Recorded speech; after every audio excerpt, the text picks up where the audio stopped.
तो लो जी, अब एक और नई जगह जिसको बेच दिया गया है और जम्मू को लूटने का जिम्मा जो है वो बाहर वाले लोगों ने लिया हुआ है। और एलजी सरकार जो है वो लगातार जम्मू की जो जगह है वो बेच रही है, सड़कें बेची जा रही हैं और सड़कें बेचकर धंधा जो है वो किया जा रहा है। अब मैं आपको ये दिखाऊंगा कि सुपर स्पेशलिटी हॉस्पिटल के बाहर हूं और सुपर स्पेशलिटी हॉस्पिटल के बाहर भी अब पीली पट्टी, जिस पट्टी को ये कहने से बिल्कुल भी कतराया नहीं जा सकता कि भैया ये पट्टी जो है ये लूटने वाली पट्टी है। और किसने ये ठेका दिया, क्या हुआ, कैसे हुआ, टेंडरिंग कैसे हुई, क्या हुआ, जगह कैसे निर्धारित की गई, कोई किसी को कोई जानकारी नहीं है।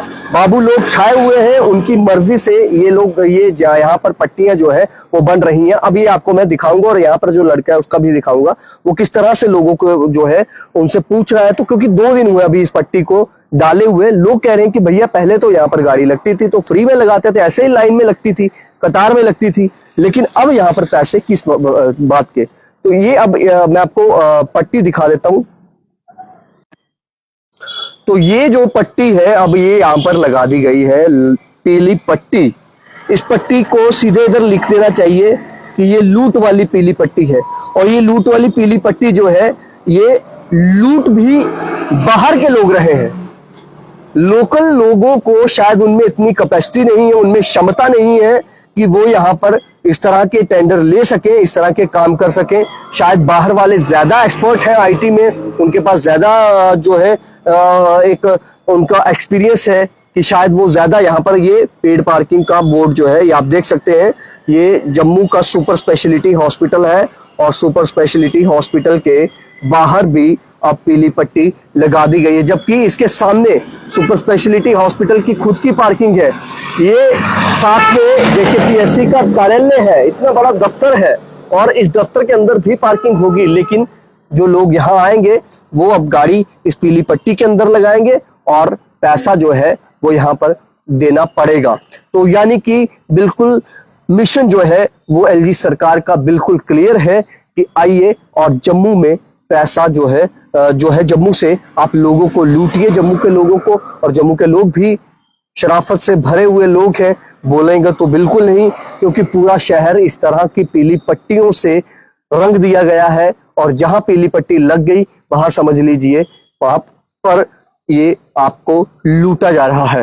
पूरे शहर में इस तरह से पीली पट्टियां लगाई गई हैं। आप ये बताइए, कॉमन सी बात है, आप ये बताइए कि यहाँ पर गाड़ियां पहले भी लगती थी, आज भी लग रही हैं, लेकिन आज फर्क ये है कि आज लूटने वाली पीली पट्टी लगा दी गई और पैसा जो है वो मांगा जा रहा है। दूसरी तरफ भी गाड़ियां देखिए, गाड़ियां बिल्कुल साइड पर है और ये रोड बिल्कुल साफ है, बिल्कुल क्लियर है, किसी तरह का इस रोड में कोई विघन नहीं पड़ रहा है किसी गाड़ी के बाहर होने से।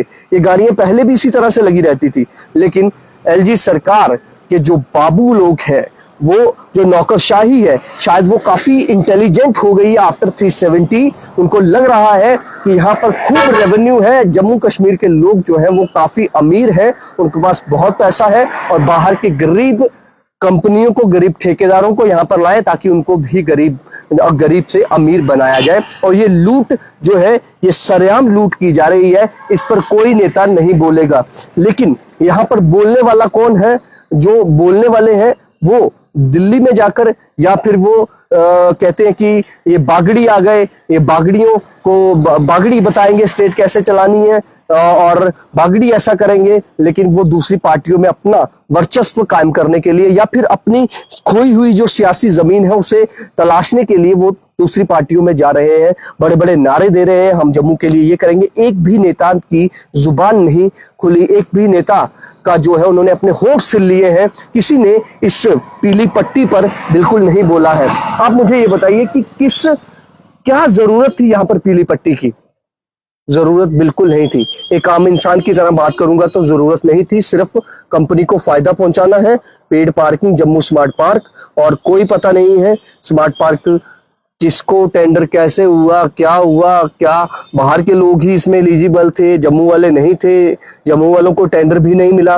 और ये लोग यहाँ पर जो है वो इस तरह से पीली पट्टियां सड़कों पर लगाकर, यानी कि सड़कें बेच दी। मैं दिल्ली भी गया, चंडीगढ़ भी गया, वहां पर भी अगर कहीं पार्किंग बनी है तो वो एक पूरी तरीके से पार्किंग स्लॉट जो है वो बनाए गए हैं। इस तरह से सड़कें नहीं बेचेंगे, इसके बाहर भी जाएंगे वहां पर भी लगा है, किसी के सामने जाएंगे वहां पर भी बना।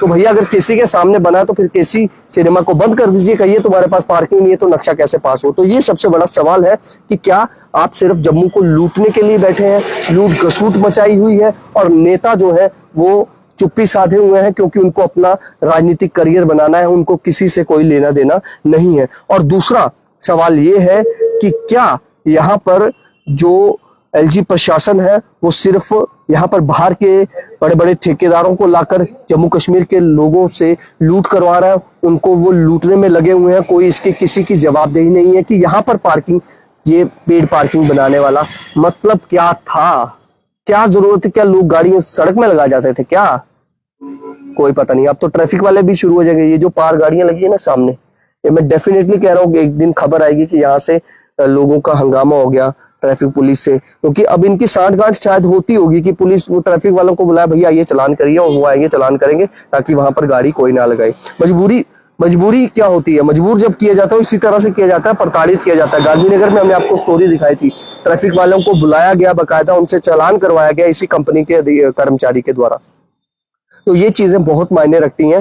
इस पर पब्लिक कम से कम अगर आवाज उठाएगी तो हमें लगता है एलजी प्रशासन को झुकना पड़ेगा, क्योंकि एक बार झुका दिया है जम्मू के डोगरों ने, लेकिन डोगरा शायद अभी भी जो है उस तरह से जागा नहीं है नींद से, उसको पता नहीं चल रहा है कि आखिर उसके साथ हो क्या रहा है। ये जो लूट वाली पार्किंग है, लूट वाली पट्टी है, इस पट्टी पर जरूर ध्यान दीजिएगा और सोचिएगा कि आपके पैसे किस तरह से लूटा जा रहा है आपको बाहर वालों के द्वारा।